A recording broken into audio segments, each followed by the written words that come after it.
an undergraduate, and he's now a senior lecturer in public archaeology. He's involved in many projects concerning archaeology, anthropology and history of modern conflict, history and philosophy of archaeology, but a consistent part of his research concerned community and public archaeology. He has a particular interest in public interaction with the archaeological process, and he is committed to an accessible and democratic approach to the study of the past. In fact, he is interested in many aspects, including fringe or alternative archaeologies, religious and nationalist construction of the past, politics and economics of the heritage industry, and also he works with a range of schools and community heritage initiatives in and around London. He is Gabriel Moshenka, and today he's going to talk about the politics of pseudoarchaeology. Thank you very much. Thank you so much for the introduction. I'll get on straight away with my talk. I'm talking about the politics of pseudoarchaeology, which is a term I will explain shortly. Before I start this, does anyone know what this image is here on the right-hand side? What it's image of?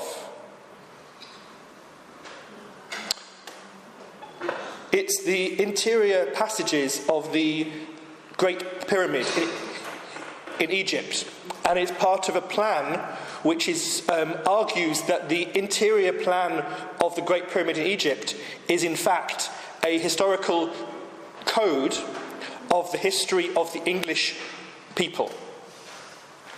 Because the English people, according to this plan, are in fact the lost tribes of Israel.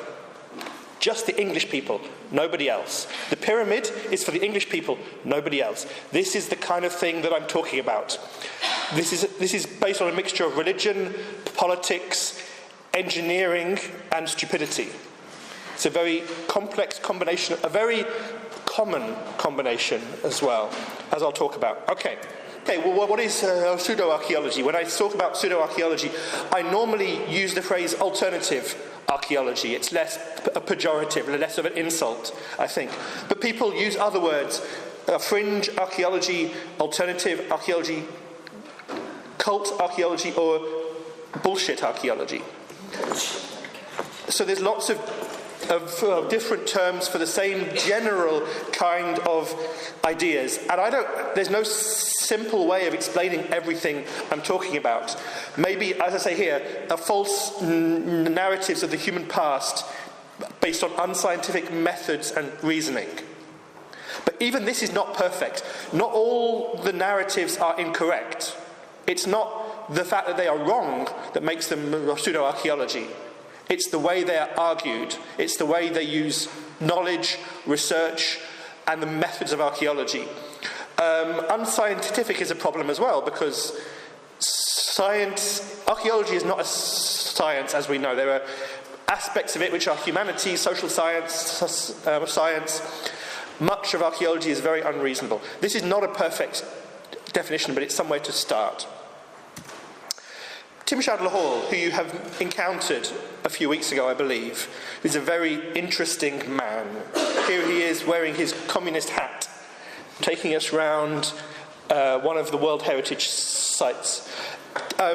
He has written about pseudoarchaeology, and he describes it as ludicrous claims about the past through the construction of modern mythologies. And this is important. Mythology is a big part of pseudoarchaeology. It's a very powerful element in it. And he also says, again, pseudoarchaeology is anything that disagrees with the generally accepted facts that archaeologists use to explain and reconstruct the past. And again, generally accepted facts. These are changing all the time. It is not a very clear, firm way of defining these things. But I think, as I say, I think that's absolutely fine. There are many examples of pseudoarchaeology. Can anybody think of any particular lively examples of pseudoarchaeology? Anyone? Call them out. Raise your hand, whatever. No?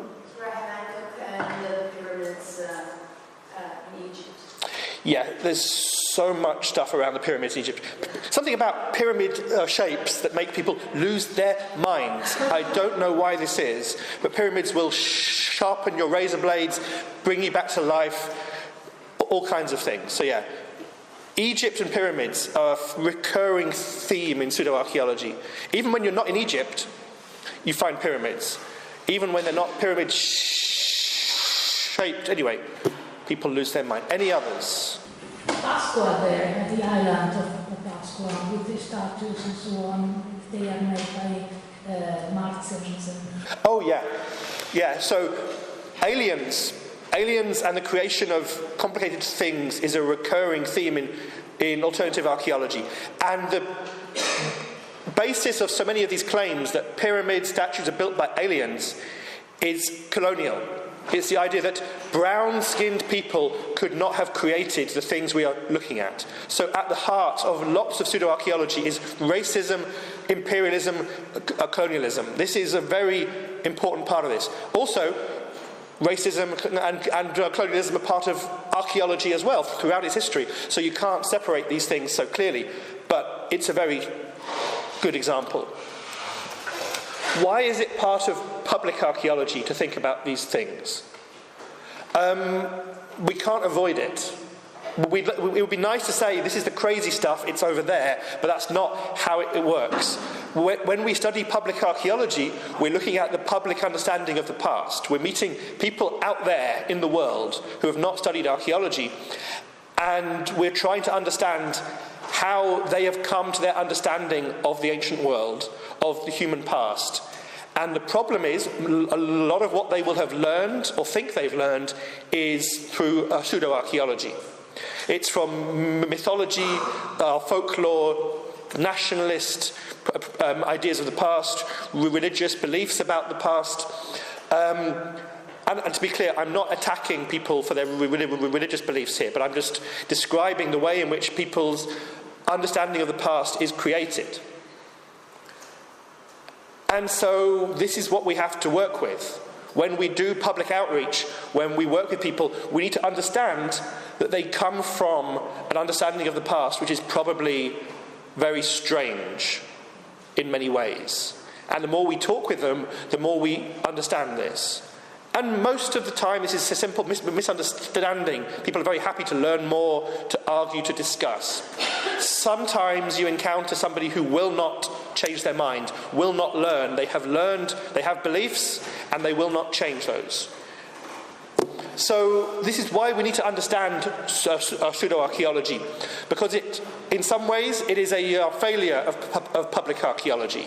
If these people have learned these things, it's because we have not worked hard enough to educate people, to create resources in museums, for education in schools, where people can have a better understanding of archaeology.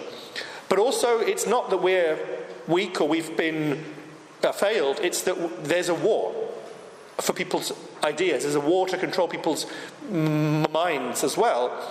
And it's something where we are losing over and over. And this is not, and the enemy is deliberately trying to create misunderstanding in people's minds for political reasons, for economic reasons.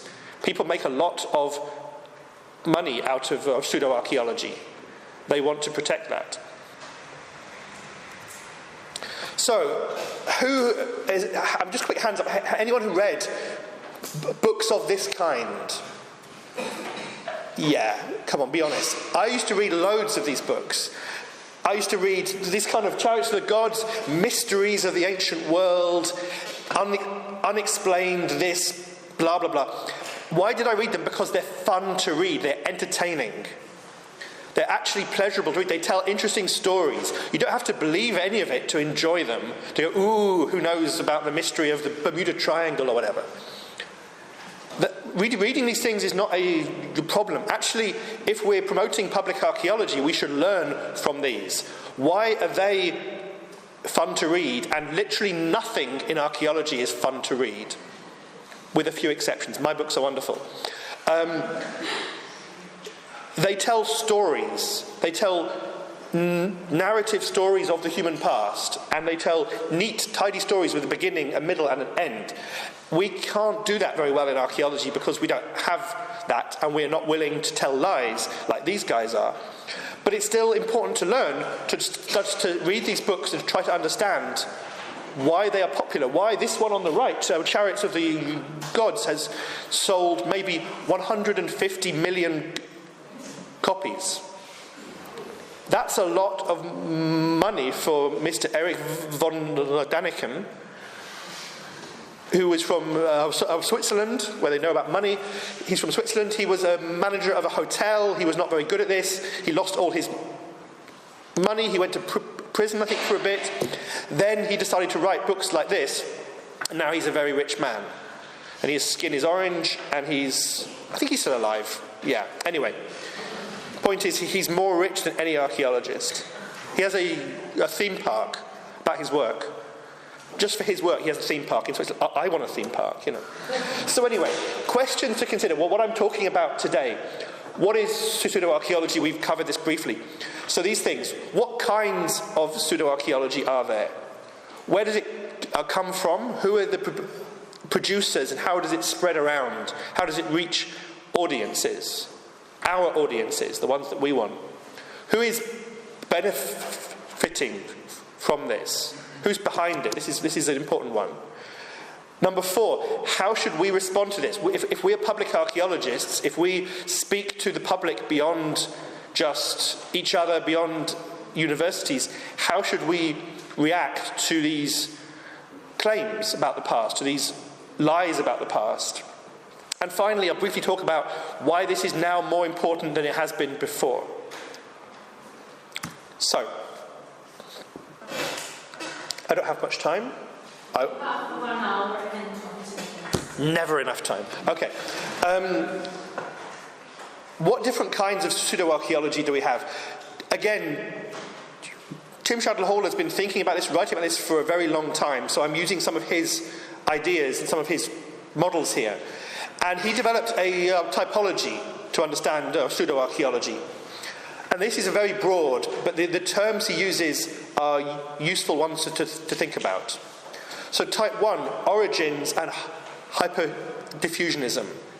So this is the idea that we can search for the clear, single origins of something, whether it's an ethnic group, an ancient technology of some kind, a nation-state, an idea or something like that. The origins of European philosophy, the origins, of the people of France, the origins of archery, whatever. In this model, there is a single origin for everything. Fire was only invented one time, and it spread from there everywhere. And this is linked to this idea of hyperdiffusionism. Now, diffusionism is a respectable idea in archaeology. It's the study of how things spread. It's the idea that ideas spread around. That the movement of ideas is not only to do with the movement of people, but ideas can move independently. This is not controversial. But hyperdiffusionism is the idea that everything spreads from one place. Pyramids are a good example of this. There is a claim that the pyramid is only invented in one place in the world, let's say Egypt, and every other pyramid in the world, in Central America, in wherever there's pyramids, these all originated from Egypt. Because the idea that when you build a pile of things, it gets smaller as you go up, this is obviously very counterintuitive. So it must only have come from one place. So this is the idea, focus on origins, focus on hyperdiffusionism. The image I showed at the start with the pyramid, this is the idea that the English people, who are the most mongrel mix of different countries from around the world, that the English people come from one place, and that's the Bible. So this is this idea, one origin, one single clear origin. Number 2 then, ancient knowledge and power. This is the idea that in the past, in past societies, in Atlantis maybe, people had understandings of technology we don't have now. They had a better understanding of healthcare, of living in harmony with the environment. They had anti-gravity technology to fly. They had powerful computers and so on. But all this has been lost in some way. And we live in this post-lapsarian time when we're only starting to reclaim fragments of what we had in the past. And this idea that things were wonderful, now they're terrible, is a very powerful one. People like to think in these ways. It's a part of a lot of religious and spiritual beliefs as well. So this idea of ancient knowledge is important. But then you link it to pseudoarchaeology, and you say, we, the people who are studying this pyramid or this idea, we are the only ones who understand this now. If you read this book, if you buy this book, if you pay money to come to my talks, you will be part of a small community of enlightened people who only we understand the truth of the ancient world. People like to feel they're part of something exclusive, something powerful like this. So this is a very attractive part of pseudoarchaeology, linked to New Age ideas in particular. Number 3, astroarchaeology. I explained hyper-diffusionism. This is hyper-diffusionism. This is everything comes from aliens. Everything comes from aliens. If you watch films like Prometheus, the idea that even humans come from aliens. We were created by aliens. So if this is, again, this idea that humans cannot invent, humans cannot innovate, particularly foreign humans cannot innovate, it must have come from the stars. Which is a kind of modern version of it comes from God, or it comes from the gods, or that kind of thing. There's something up there which controls everything, which is a very reassuring thing to think, if you like that sort of thing. Final type, number 4, of Shadow Hall typology, the idea that some religion or mythology, your own religion, your own mythology or folklore is true. The idea that there is archaeological evidence for proving that what you believe is not just one religion amongst many religions in the world, but yours is the one which is proved true by archaeology. And this is a huge industry. Right now, there are people hunting for the Noah's Ark. And if you claim you're looking for Noah's Ark, you will find someone with a lot of money, probably American, who will pay you to go and look for Noah's Ark. If you're unemployed at the end of your archaeology course, find someone who will pay for you to go and look for Noah's Ark. This kind of thing is very powerful. And it's arguably, this is the roots of archaeology. Helena of Constantinople went looking for the true cross. And she found the true cross and the crown of thorns from the crucifixion, many other things as well. And she excavated all around Jerusalem looking for these things, and she found them. So she claims. So this idea that archaeology proves the truth of religion is thousands of years old. So this is Shadow Hall typology. I'll add one more, which is this idea that any people, any community has a glorious past, has a glorious history which has been stolen from them, and that this can be reclaimed through a study of archaeology, symbols of the ancient world, all these kinds of things. This is particularly a good example of this is the Afrocentrist idea that all of Greek philosophy is stolen African philosophy. That this legacy has been stolen by Greeks and Europeans as a whole, and that this is, in fact, African.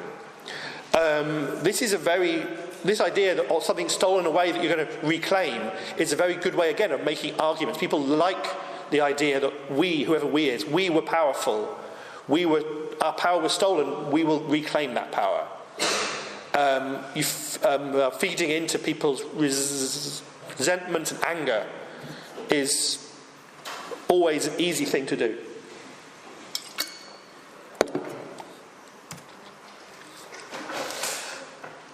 I'm not only interested in pointing and laughing at these beliefs, I'm interested in asking how they work, how they create arguments. In what ways are they wrong, in other words? So this is some of the types of reasoning you find in pseudoarchaeology. And, to be honest, you find them often in archaeology as well, because not all archaeology is great. I won't talk through all of them one by one, we don't have time, but starting at the top left, confirmation bias is a very easy thing to do. It's very natural, almost, in the way we think about things.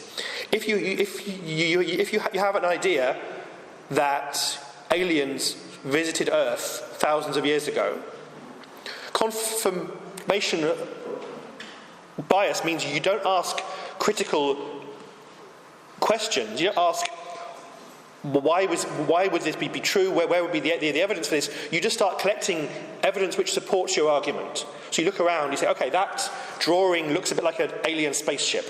And if you keep thinking like this, you can collect tons of evidence, and it looks very powerful. But you never ask the question, what if I'm wrong? What about the evidence which argues against my idea? So by only collecting evidence which is supporting you, you can feel very scholarly. You feel like you're a scientific archaeologist, but you're not. This is a very common way of being wrong about archaeology.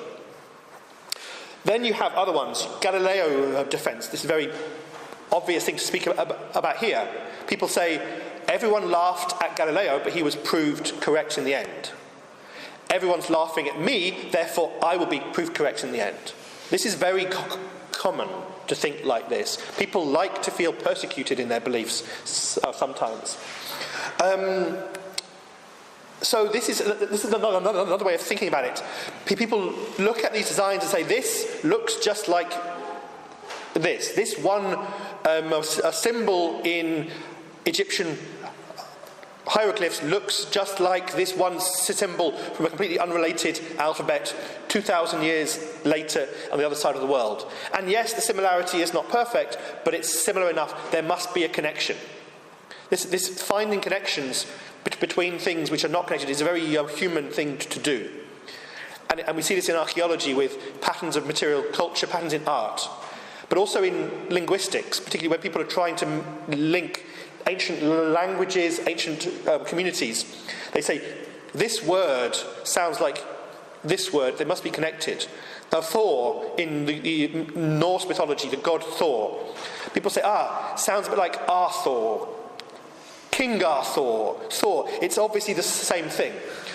You laugh, but people have written entire books just on this kind of idea. So people want to find these connections. Another thing you see in conspiracy thinking is this idea of they're hiding something. They're hiding the truth. Who's they? It's us. Archaeologists, the archaeological community. From the outside, it looks very powerful, very unified. From the inside, we have no money, no time, no one agrees with anybody. But from the outside, we look like elite. And we're hiding something. We're hiding the truth from people. Why? God knows why. They say if you prove these big theories to be wrong, you'd be kicked out of archaeology. No, I'd win some prize. I'd be rich. I'd be on the news. But this idea of conspiracy thinking is so powerful. People want to think there is a powerful enemy. Powerful, but not that powerful, because we're not going to kill them, probably, but we're hiding the truth. But this relationship between the pseudoarchaeology and academic archaeology is very strange. At the same time, they can hold two different views. They can say, even Professor so-and-so agrees with us, and they will find some quote they can twist and make it sound as if a famous archaeologist has agreed with them, because they want that power and approval. At the same time, they'll say, this other professor, if they're saying this, it must be a lie, therefore the opposite is true. It's very tiring trying to argue with people like this because they change their view very, very quickly. Then there's this idea they're just asking questions. I mentioned Eric von Daniken before. He never quite says aliens came to Earth and built everything. He just asks questions. Is it possible that aliens came to Earth and built pyramids? Is it perhaps conceivable? So you can never say to him, you said there were aliens. He said, no, I'm just asking questions. Asshole. Anyway. So, arguing with pseudoarchaeologists. This is Michael Cremo. Michael Cremo is an interesting man. He's the author of a book called Forbidden Archaeology. Forbidden Archaeology is about this thick. It's about 700 pages. It's very boring. Don't ever read it. Well, I'm not saying you shouldn't be. By all means try. But it's boring. Michael Cremo is a Hare Krishna. He's from California, of course. Most of these kind of things come from California. And his argument, based on the belief of the Hare Krishnas, is that the Earth is 300 million years old. No more, no less. And that humanity was created with the Earth 300 million years ago and has not evolved, has not changed, but has been present on Earth for 300 million years. Therefore, archaeologists must be hiding 300 million years of human history. And he's found it, he claims. So his whole argument is that archaeologists are hiding all this material. And yet, for some reason, maybe not so much now, but about 10 years ago when I met him, he would come to a lot of archaeology conferences around the world and speak. And I ended up speaking on a panel with him, and we had a dinner, not just me and him, the whole panel afterwards, and we were sat next to each other, which was very awkward because I found him really annoying. But we were talking, and I was trying to understand how he thinks about what he thinks when there's all the evidence that he's wrong. And I was trying to have a friendly conversation, saying, but what about this, what about this? And I discovered that any time you present him with something he cannot explain, he won't answer it, he will just avoid it and talk about something else. So you think you're talking about one thing, suddenly he's arguing something else. And you say, but what about that? He says, no, what about this? So it's like, I say, unsinkable rubber duck in the bath. You push it down, it floats back up, pops back up somewhere else. You cannot argue with these people because they don't follow the rules of arguing. They're not interested in the truth. And this is what I'm not sure. Some of them genuinely believe what they say they believe, and you can have an argument. And you will not necessarily change their mind, but they will defend their beliefs. Some of them, I don't think they do believe. They're arguing in bad faith. They're trying to promote an ideology, promote something which makes them rich, I don't know. And they're annoying to argue with in other ways.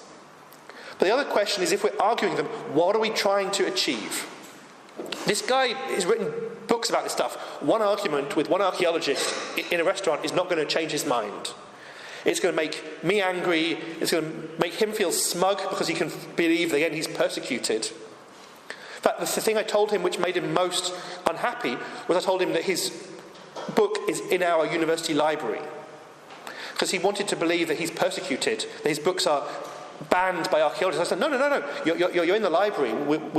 All the students will read your book.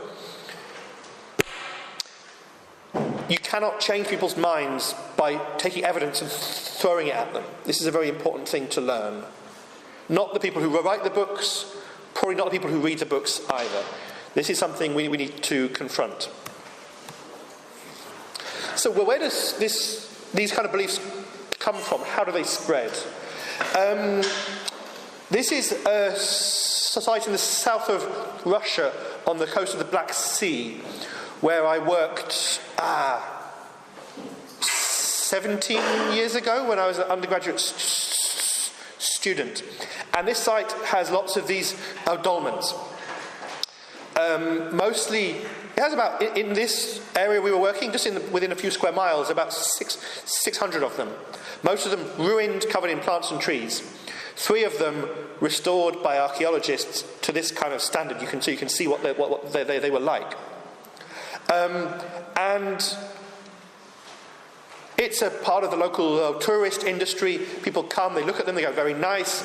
They buy little plaster models of them and so on. But a lot of people come for the power of these dolmens. And they believe in the power. One of the dolmens gives you a fortune in love. One gives you fortune in the Russian stock market. And the third one I can't remember. But they come in their hundreds. And they come and they stand with their hand on the stone of the dolmen to get the power. And they look at their watch. 5 minutes power is enough power. Or they take the little toy of the dolmen they buy, they put it on top. And they take 5 minutes, and then it has been charged with the energy of the dolmen, and they go away. And they're mostly harmless, but sometimes they get angry because they don't like the archaeologists being there. They say that we're corrupting their sacred place. Now, we created it, but that's of no interest to them. Some of them throw stones at us when we're working there. Some of them were just shouting abuse, threatening to hurt us, to destroy our cars and stuff. Very aggressive. At the end of the excavation, nearly the end, 200 of them visited these dolmens overnight when we were absent. And they visited our excavation and they stole the earth from our spoil heap, the excavated earth that we'd removed from inside the dolmen, and they mixed the earth with mineral water and they ate it. 200 of them ate this archaeological spoil to bring them luck on the stock market. This they truly believe. I mean, you would believe. You would not eat earth just for speculation. And I was really interested in these people. Why the hell do you come and eat our spoil? And I was asking the Russian colleagues, who are they? And the theme which recurs over and over again, which is very interesting, these are mostly middle-aged people, 50 and upwards, let's say. Mostly wealthy, middle class at least. They can afford to take holidays in this area, which is a very popular holiday area in Russia. Most of them, this is the important thing, are educated under the Soviet system. So as the Russian professors said to me, they have an excellent technical education in engineering and things like this, but they have no critical thinking whatsoever. When you are educated under totalitarian regime, they do not want you to have critical thinking. So you don't learn critical thinking. So this is what you have. Technical knowledge and no critical thinking. It is no coincidence, by the way, beyond this, around the world, a lot of people who promote pseudoarchaeology are engineers. People who study pyramids are engineers. Not all of them, but over and over again. When we have people in my department come in and say, I've got a theory about Stonehenge, I say to them, are you from the engineering department? And they say, yes, how did you know? Engineers. But these people in Russia, they were what's called new believers. This is the word that was used to describe them. And this is, as I say, 17 years ago. Their belief is a very interesting mixture of Russian Orthodox Christianity, mixed with very traditional folklore beliefs. So they have the symbol of the evil eye on one side and the dolmen and the icons on the other side. So they have the traditional religious belief, the Orthodox religious belief, and a very, very powerful Russian nationalist belief as well. And their ideology is a combination of these things. So that's why they are so angry. Because most of the diggers were Russian, 2 of us were not. We, the archaeologists, were there destroying their Russian heritage. This is a part of Russia that's only been Russia for 200 years. That doesn't matter to them. They have an expansionist understanding of the nation state and its purity, and we were harming the purity of Russia. The fact that there is a big industry, there's a tourist industry there, tourist people to sell tours, to sell souvenirs, to take them in cars and coaches. This makes them feel like this is a reasonable, legitimate thing as well. But I cannot emphasize enough how angry and aggressive they were and the sense of ownership they had. This was their archaeology. They owned this. This was part of their entitlement. They are Russians, this is theirs. I'm not picking on Russia. You see this all over the world, this kind of idea as well. But the degree to which they were hostile enough to throw stones at us and passionate enough to eat our earth really stuck in my mind as the power of these beliefs. Things we need to understand. So, larger themes then. Where are these ideas produced and where are they consumed? They come from all over. They come from, I say, some from religion, some from colonialist movements, nationalist movements. Some of them are just people who want to make some money out of it. Some of them are people who think there's enough stupid people who will believe this, I'll make some cash out of this film or this book or whatever. And some of them, they do believe it, but they also want to make some money as well. They're egotistical sociopaths, perhaps. But they're good at using media. They are better than archaeologists are. This is the really important thing. They use YouTube and things like that much more effectively than we do. Their magazines, like Nexus magazine here, is much more powerful and much more better written and interesting than most archaeology magazines. This is interesting as well. You see here the combination of things here. This is not just archaeology. This is alternative views on medicine, science, politics, all combined together. This is a very common thing.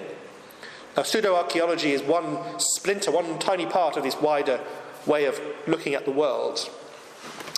And why are these? Well, what makes these things attractive? And I mentioned this a bit earlier.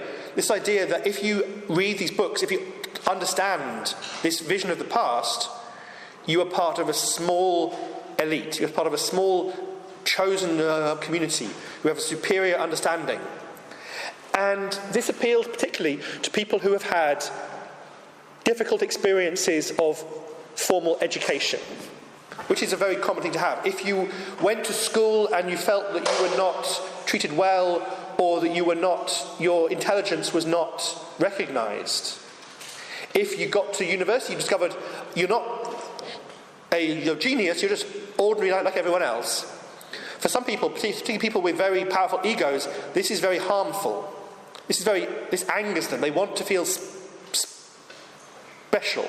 They want to be told, you're special, you're cleverer than everyone else. Stroke, stroke, stroke. So these are the kind of people who read these things and think, yes, actually, I'm the only one who understands what's the way Stonehenge is aligned with the Easter Island statues or whatever the hell. This is a characteristic of the people who produce pseudoarchaeology, and it's characteristic of people who consume pseudoarchaeology as well. Not all of them, by any means, but it's a common thing. It's kind of narcissistic personality. Which, by the way, you find it in academia as well, so, yeah. One of the things that I've been interested in for a while is what happens when pseudoarchaeologists actually try to do archaeology, when they try to excavate.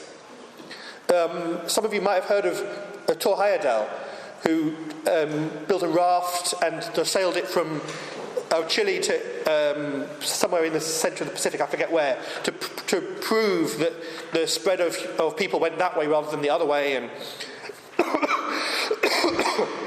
he also was an archaeologist and conducted serious excavations. And I've read his site reports and I look for the crazy and I can't find it yet. But these people on the left-hand side here, these were the British Israelites I mentioned earlier, the ones who believe they're part of the Anglican Church. They believe that the Anglo-Saxons are the lost tribes of Israel. And as part of this, some of them, this is in 1902, they travelled to Ireland, which is then part of Britain, to this place called the Hill of Tara, which is a prehistoric place with some standing stones.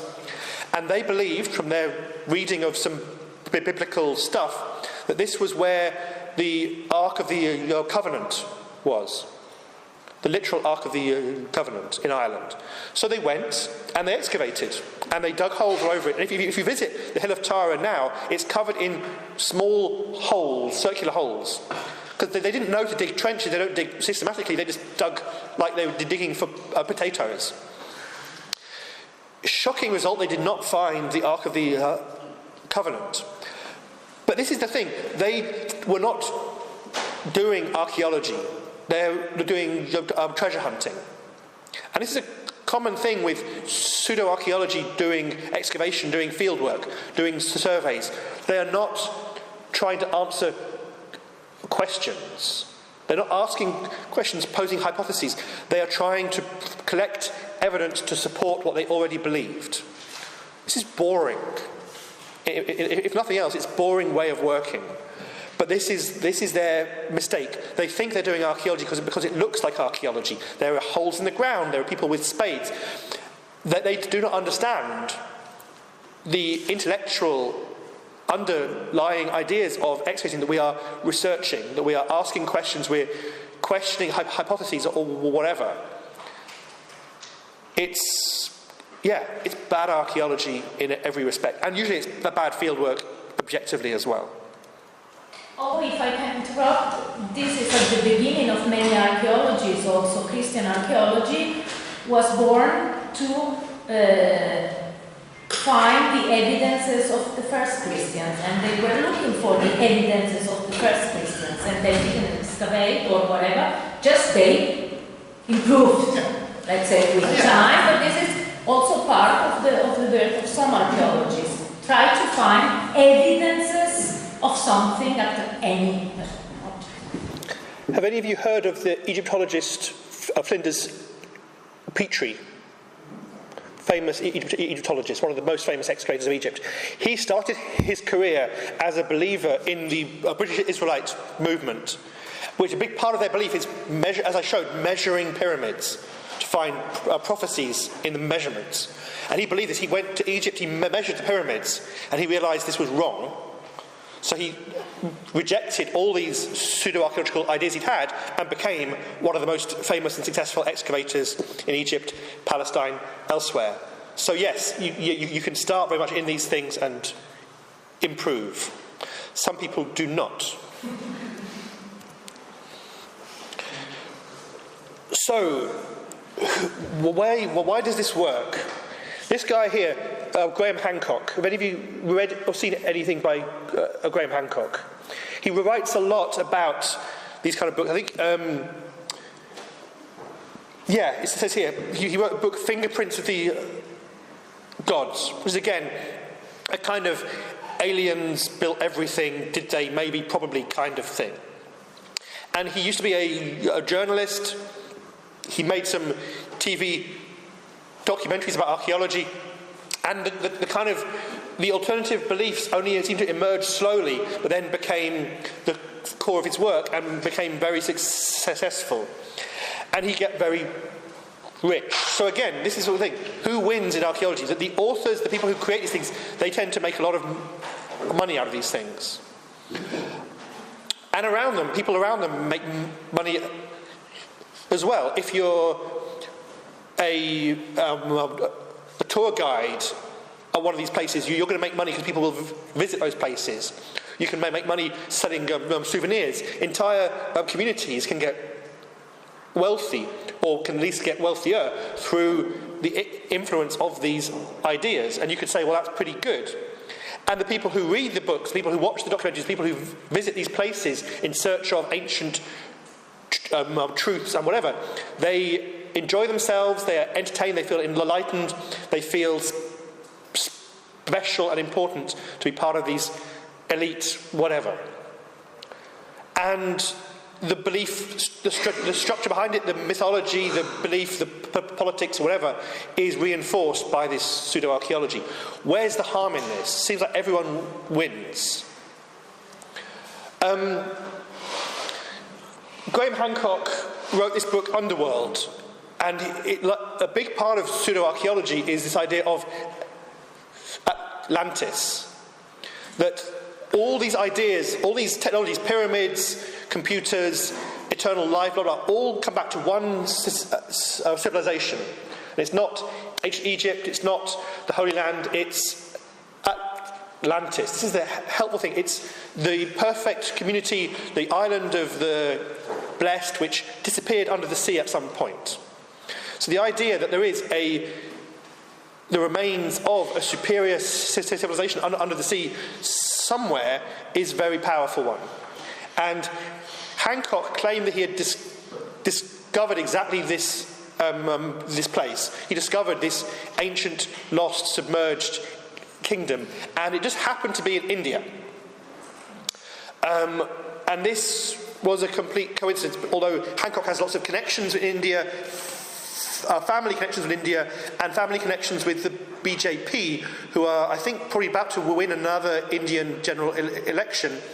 They are the Hindu nationalist, some would say, a fascist party who have been governing India for some time. So where's the harm in these ideas? Hancock's work and the kind of flaky Atlantis, sunken civilization stuff is being embraced by these right-wing nationalist politicians. They're saying it proves that India is the birthplace of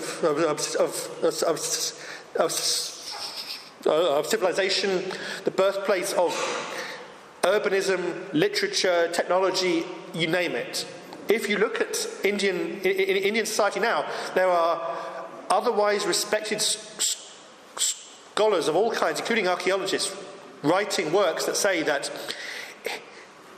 Hindu India was the origin point of everything that is good in the world. This is very powerful. This is an image. Is anyone familiar with this? You know where this is? The Babri Mosque in Ayodhya in India was a mosque constructed, I think, in the 15th century. In the 1960s, there was some excavation work in the grounds of the mosque, came to no great conclusions. Then, in the 1990s, it was claimed that actually the mosque was built on the site of a Hindu temple, the birthplace of the god Rama. Very, very important sacred place. So we're with the idea that the mosque was created on the site of the temple, with the support of archaeologists who said, when we said we found nothing there, well, actually that was wrong. We found amazing things that proved there was a temple there. The mosque was destroyed by an angry mob of Hindu religious fundamentalists, and around 2,000 Muslims were murdered. This was fundamentally not I wouldn't blame the archaeologists completely, but archaeologists were willing, happy participants in the political arguments that led to the destruction of this mosque and the murders around it, and what's still a systematic destruction of Muslim heritage in India under the control of Hindu nationalists who are working with Hancock and other pseudo-archaeologists to promote a particularly fascist nationalist view of the past. So superficially, many pseudo-archaeologists can look harmless. In practice, they can be linked with extremely malign organisations and movements. You only need to look at the Nazis embracing of some of the stupidest archaeological mythologies around the Holy Grail and that kind of thing, and they did go looking for it to realise that this is the case.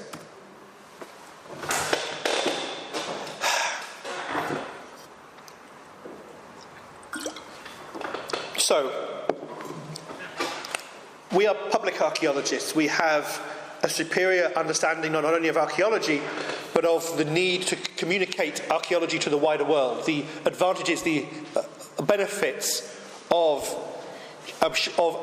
sharing archaeology and the understanding of the ancient world, of living in a society where people have a good understanding of the human past collectively, our place in the world, how we came to be, the background of society, and so on and so on. We want to share our work.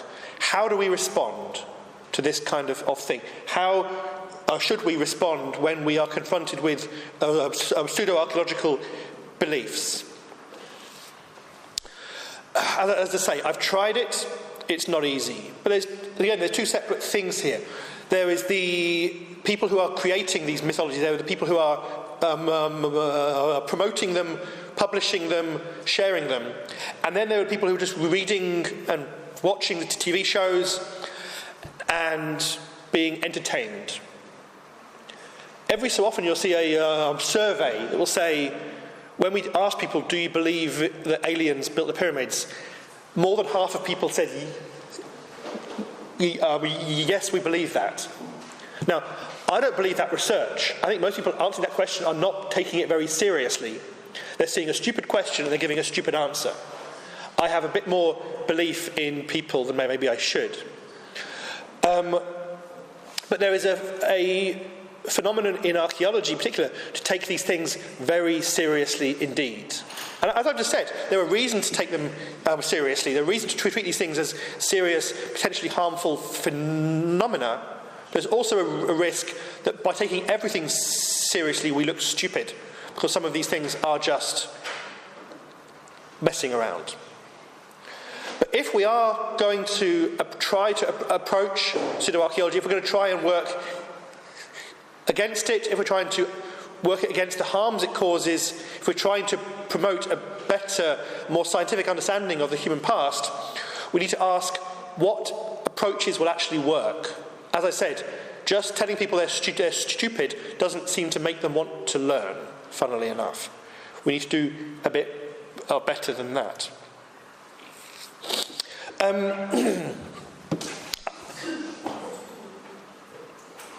So here's an example to think about with where people have responded one way. Semir Osmanagić is a Bosnian American who, on one of his visits to Bosnia, noticed a hill that looked slightly triangular. And as he walked around, he realised it was triangular on two sides. And the sides are very flat. Therefore, this was a pyramid. So, he claimed, as it says here, to discover a massive pyramid in Bosnia. Most importantly, it was older than the pyramids in Egypt. This is the very important thing. 8,000 years old. And he conducted a number of excavations on the sides of the pyramid and proved that it's made of a concrete so hard that even modern technology cannot replicate this concrete. Now, 2005, Bosnia had not been a country for very long. And like any new country, there's an attraction to having a long history. All countries like to believe they are ancient, they are the original countries, blah, blah, blah. So when Mr. Osmanagić started to spread these ideas, they were very popular.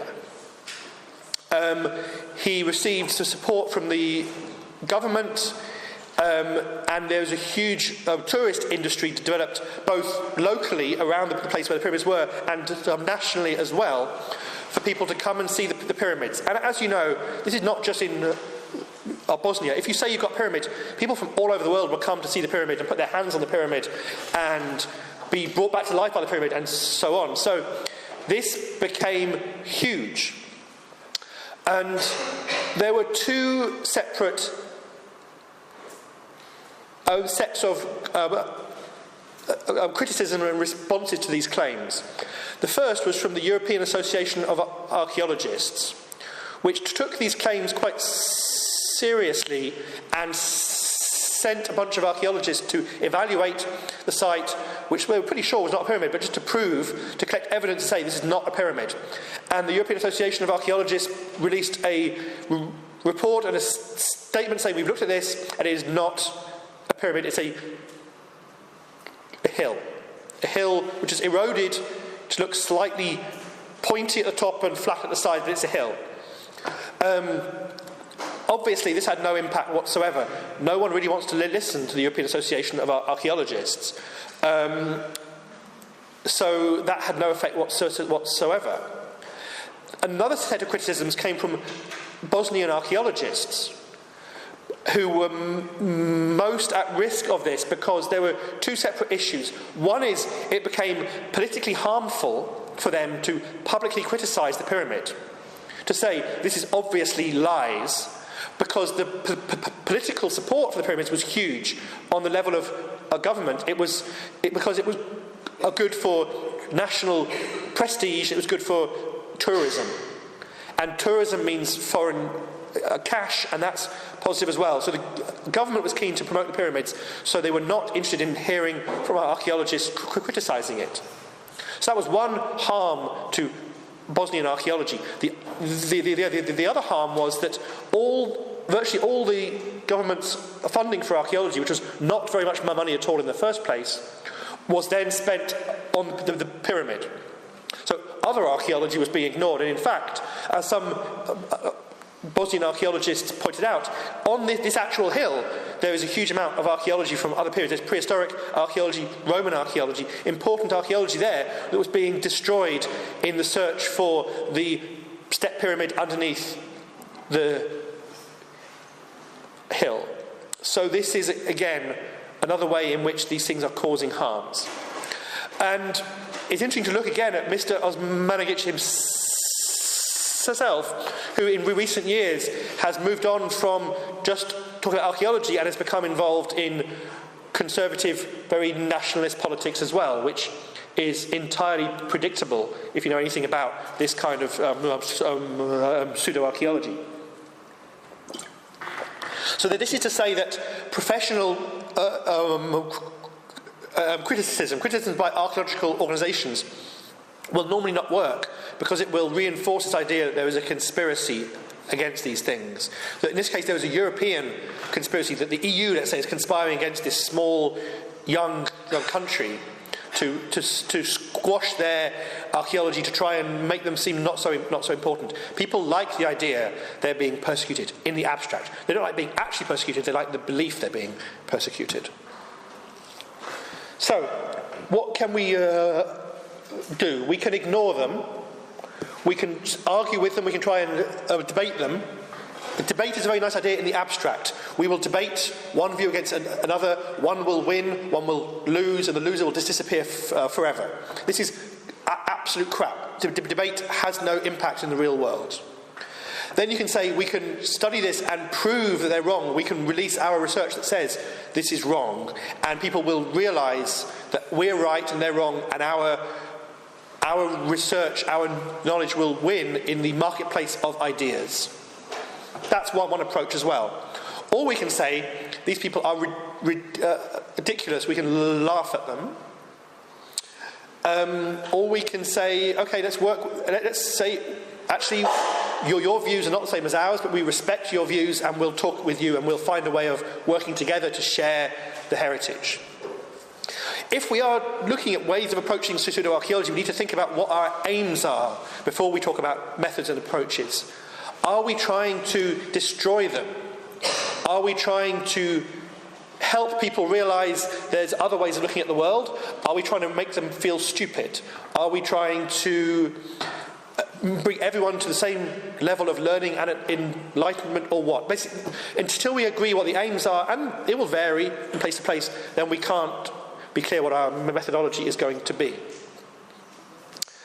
One popular idea in archaeology in the 1980s and 90s in particular, multivocality. This emerges in post-processual archaeology as this idea that actually we've been too rigidly scientific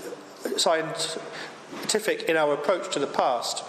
That actually we need to recognise that there are multiple perspectives on the past, and that actually we as post-modern wise archaeologists know that we are not the only ones who hold a truth. Our truth is just one truth amongst many truths, and we should acknowledge the variety of perspectives.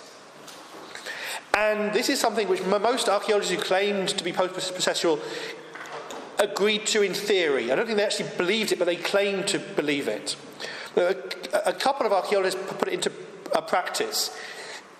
Ian Hodder, in his work at ARCHAEOLOGY in Turkey, uncovered quite a lot of material related to what's believed to be the mother goddess religion. These figurines, little clay figurines, and artwork relating to a goddess worship, allegedly. There are some arguments against the existence of a belief like this. One of the problems is that they show that all figurines are said to be a goddess. So animal figurines are claimed by some archaeologists to be the goddess in her animal form.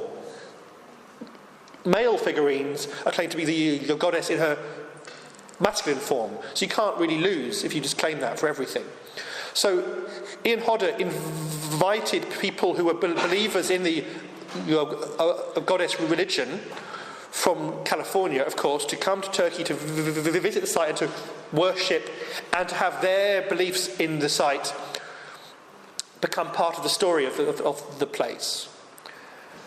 And this was nice in theory, but there were a couple of problems with this, which was that the goddess believers were not willing to accept that their views was part of a wider spectrum of belief. As far as they were concerned, theirs was the only truth. And the archaeologists are bluntly being stupid trying to claim a variety of truths.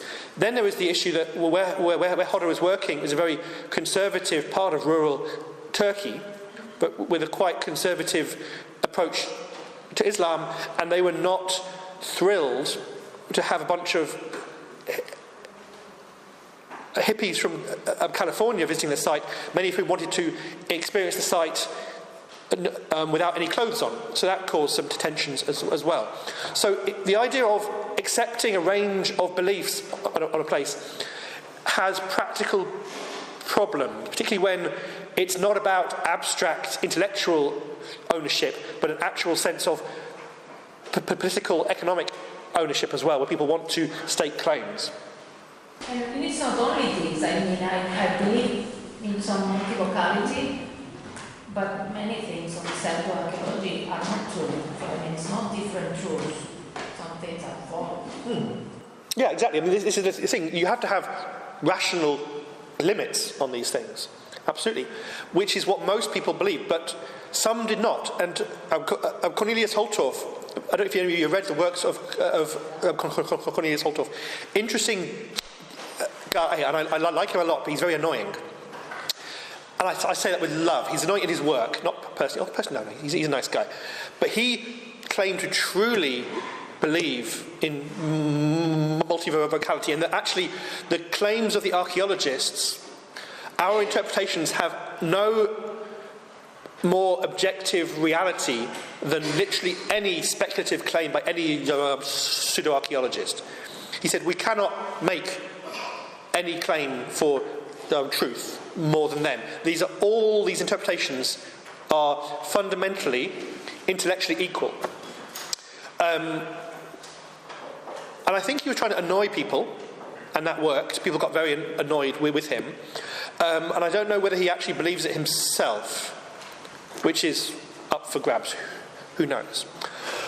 But what I'm interested in, if we're talking about these questions, how we approach pseudoarchaeology, and if our aim is simply to promote a good understanding of the past, which I think is a good place to start, we need to think what works.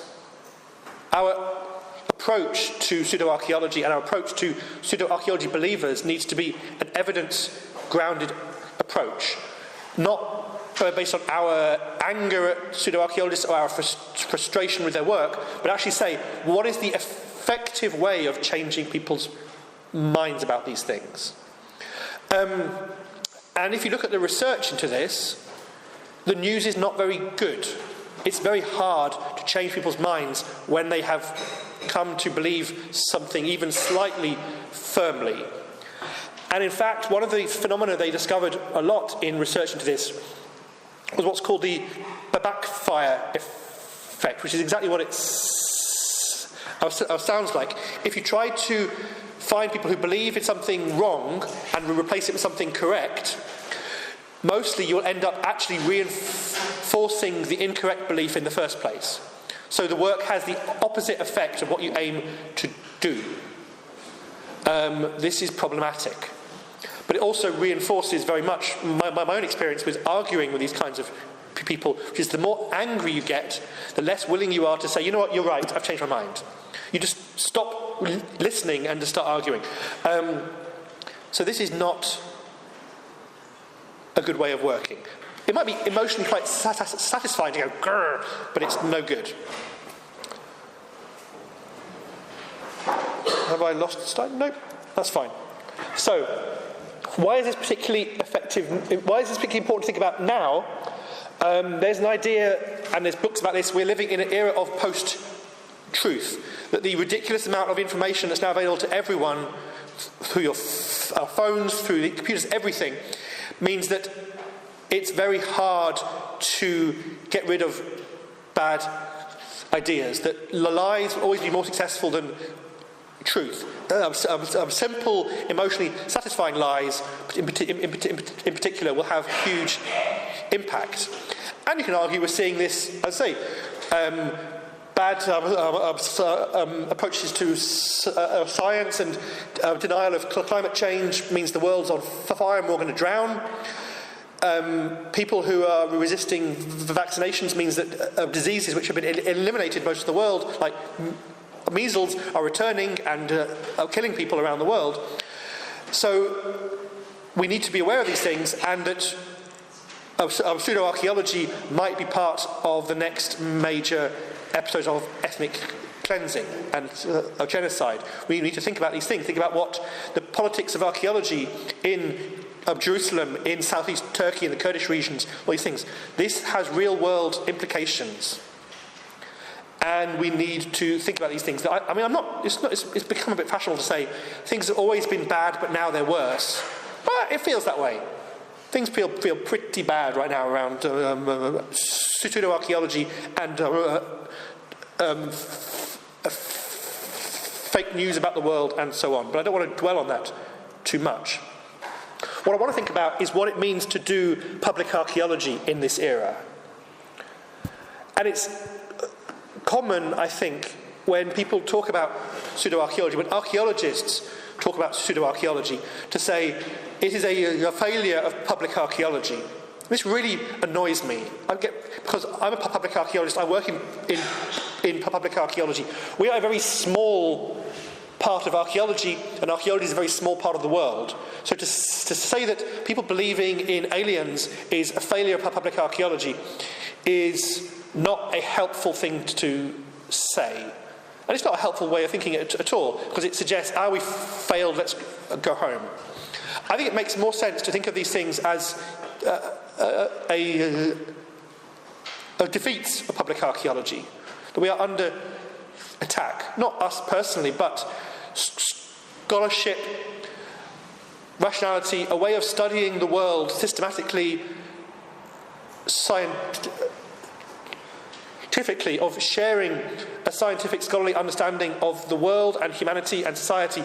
This as a whole is under attack. And if we're under attack, then it's reasonable to say we will lose some things, we will win some things, but we won't win anything unless we realise we're fighting a war and we start fighting back in some ways. So that's the negative aspect. There is a positive part as well. Public archaeology is hugely popular. Archaeology is popular. People like archaeology. They like archaeologists, by and large. Not when you've discovered archaeology in your back garden, you have to pay for archaeologists. But generally speaking, if you speak to someone, they say, what do you do? I'm an archaeologist. There's some warmth there. People like archaeology. If you say, whatever, I sell cars, they say, great. People like archaeology. There is an audience, we have a big audience, an audience who wants to learn about archaeology. We don't have to push, they're pushing at our doors. We're not trying to drag them in. They want to know about archaeology. Within that audience, within this warm, interested, keen audience, there is a lot of people who believe in pseudoarchaeology. And I would say most of them have some fragment of belief in some aspect of pseudoarchaeology. I bet most of us in this room have some fragments of belief in something, maybe not, because we're human. But we need to see the importance of recognising this audience within our audience. And thinking, how do we respond? And say, actually, we need to have more than one response. We cannot just say, we're going to ignore pseudoarchaeology, we're going to argue with them, or we're going to abuse them. We say, actually, we need to do probably all of those things and more. We need to spread the work. Some people need to do this, some people need to do that. Some people can focus on arguing against their claims, which is very hard work, very slow to collect the evidence to show why they're wrong. That's slow, boring work, but some people really enjoy that work, the satisfaction of proving them wrong and wrong and wrong. But I think more importantly for public archaeology is trying to prevent these things in the first place. As I said, changing people's minds is very hard, but if we can get a better understanding of archaeology and the ancient world out to people before they are infected with these kinds of ideas, we have a much more better chance of success in our work. This is why fundamentally public archaeology is so valuable and important. This is the political significance of public archaeology as part of a wider system of education and informing the public, the community about the world, is that we can give people not only information about the past, we're not just pumping information into people's brains, we're showing them the ways of learning, we're giving them the structures, the intellectual mechanisms and tools to find things out for themselves, to ask questions which interest them, to find the information they need to answer the questions that interest them, and to not be lured away by the tempting, easy answers of pseudoarchaeology. So we need public archaeology, which is fundamentally integrated into archaeology, linked into education of all kinds, in museums, in schools. And we need to understand our audiences. We need to really have a clear, critical understanding of who our audiences are. And there are many, many, many different audiences. There are the audience of people who are 5 years old and just starting school, let's say. We will speak to them in one way, maybe not throw all of archaeology at 5-year-olds. Then there are people who have a genuine interest in their local area. We work with them in one way. Then there are people who want to talk about aliens, and we need to have a way of talking with them constructively, respectfully, in ways where they come away not feeling they've been attacked and laughed at, but we treat them as people who are interested in archaeology and who we have things we can offer them which will be as interesting, as enriching of their lives as the crap they have right now. Which means underlying all of this, and this is another fundamental part of public archaeology, as well as the promoting archaeology to the public, we need to understand pseudoarchaeology. We need to do the research, who they are. We need to have a sociological, anthropological understanding of these beliefs, of the people who hold these beliefs, so that we can really understand them, how they spread, the ways in which these ideas are promoted. All the stuff I've been talking about. This is a valuable skill for public archaeologists to have. This is a valid part of our research as a whole. Because, as I say, we're interested in the public understanding of the past. And these are as much part of that as folklore, mythology, all these things. They are connected. And if we can understand these things, we will be better archaeologists and better public archaeologists. I'm going to stop there, finish a little bit early, and I'm open to any other questions.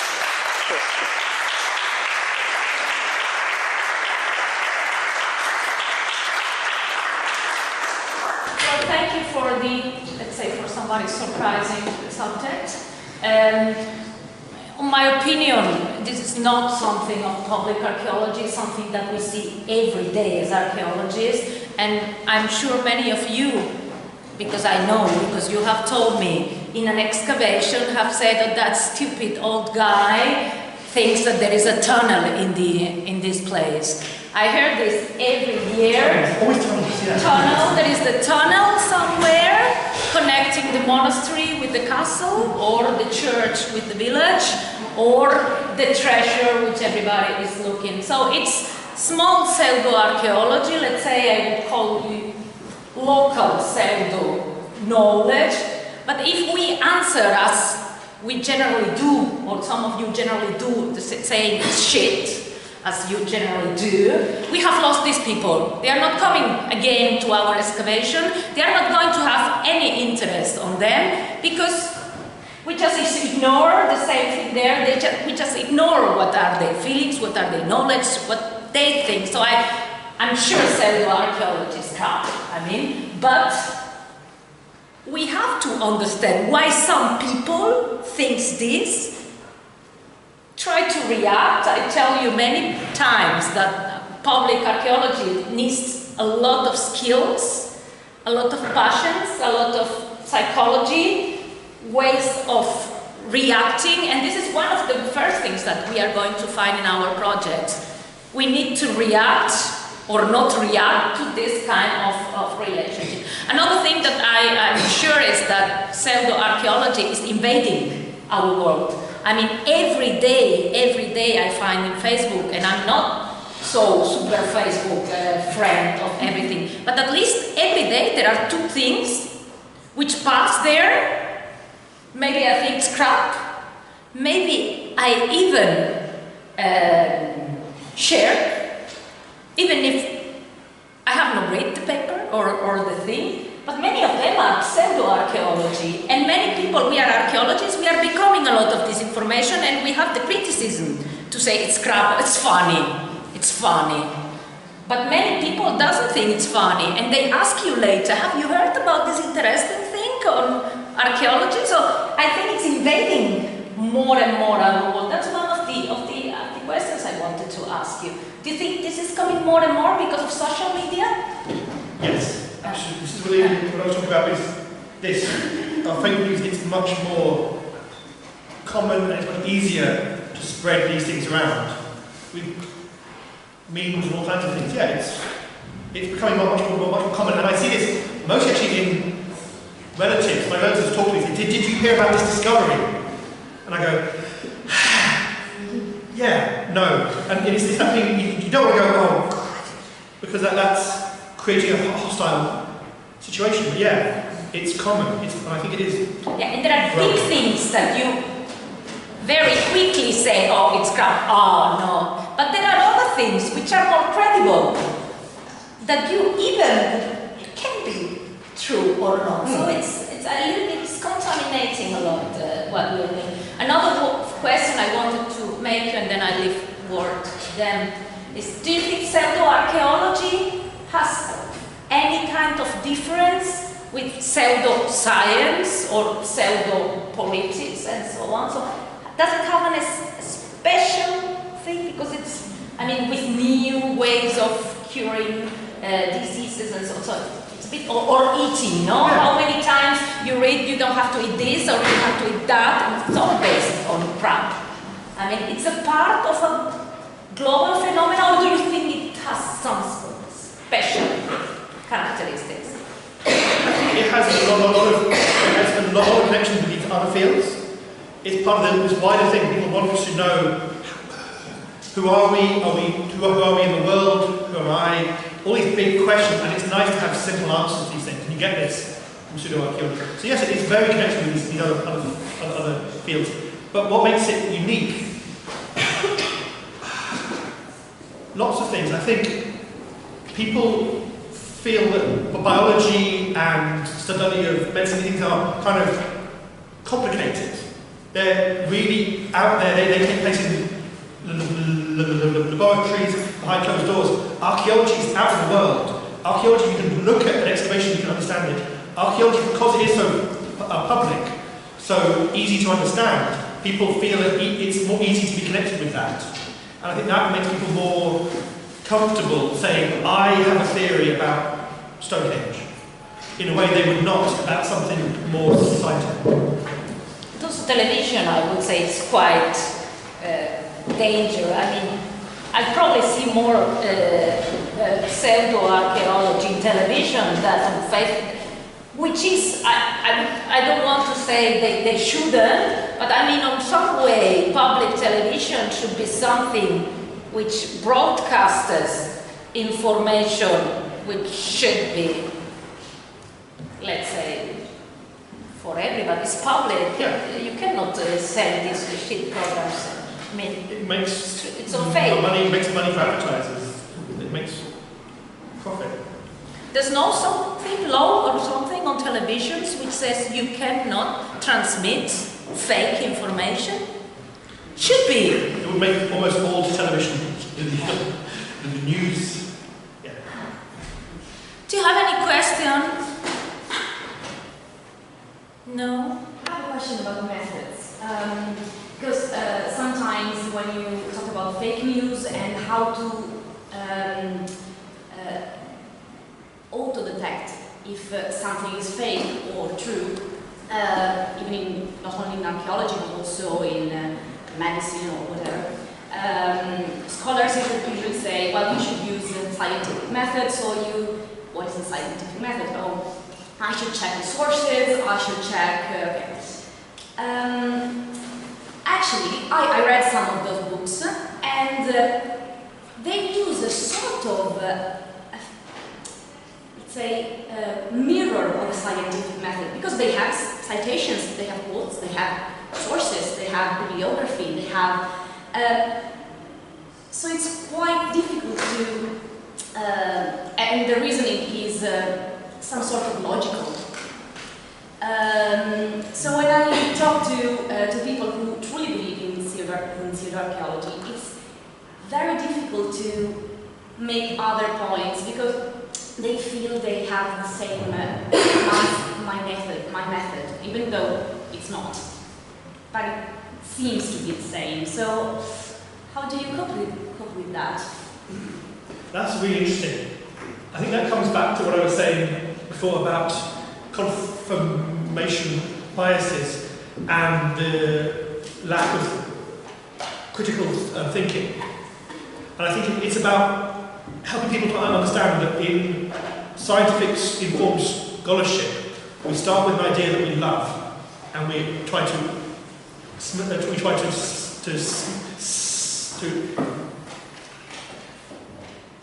destroy the hypothesis. We don't try and support the hypothesis, we attack it. And only if it survives those attacks, it's accepted for now. And I think for people who are researching things they have a personal connection with, it's very hard to think in things in those terms. So they think that as they collect evidence, they're being scientific. But it's that thing, it's not understanding that the hypothesis testing is a destructive, negative process, which for people who have not studied science is a very counterintuitive thing to think about. But overall, I think it's also just, it's a fundamental lack of critical thinking. It's of taking things on a superficial level of not asking the question, but not asking the questions behind the questions, not questioning the structure of everything you're working on. Which again, most scholarship, good scholarship, fails to do that as well. It's hard to pick up on these. But yeah, I think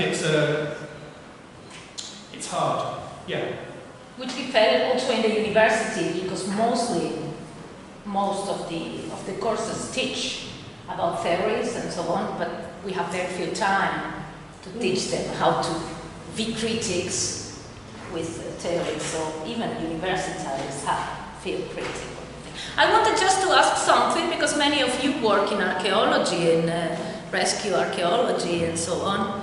Does it have ever happened to you that somebody comes, or also in university excavation, and ask you for something which is clearly, maybe not pyramid or something, but which is clearly pseudo-archaeology? Yeah? Yes. Just Luca, the other not, or no? You are very lucky, Agnese, because I think in every excavation, every people who comes, each 3 people ask you something which is clearly fake. Really, you don't have had this experience? We don't have pyramids. You have also pyramids. In fact, our volume of pyramids is always like. Really? Yeah. Nice. And you look at how you react to this. What is your reaction? I just try to explain the fact was that excavating for a folio, we find bones, skeleton, and some local people come and say, I know that there was the common pit for the past for some. This the black death and so on. But some, how do you react, Luca? What do you do? Just leave them alone? I try to explain that yes, the skeleton was a common pit, but there was the documentation for the common of the 1940, more or less. But that skeleton was there for another reason, and it was the problem for health or something similar. Do you think that they lose the interest later? But I think this is really interesting because that kind of interaction, when you first talk to someone, you don't know if they're a little bit crazy or a lot crazy. But this is really important because when you start, it's good to assume that they're a nice, interested person. You don't want to approach every interaction suspiciously. So yeah, you start by saying, actually, it's this, and here's the information, and you do the kind of friendly public archaeology chat, and hopefully they'll say, oh great, thank you so much for telling me, and they go off and they tell their friends, hey, you know what, they've got that there, and that's good public archaeology. The problem is when they say, no, you're lying to me, I know what it really is. That's when you know you're dealing with a next level crazy, but that's rare. The majority of conversations will be the first kind, and that's why the first approach should be like this, yeah, should be the explaining things in a friendly way, absolutely. Well, I would say if there are no more questions, we see us tomorrow again for talking about politics. More politics. More politics of archaeology. Thank you very much.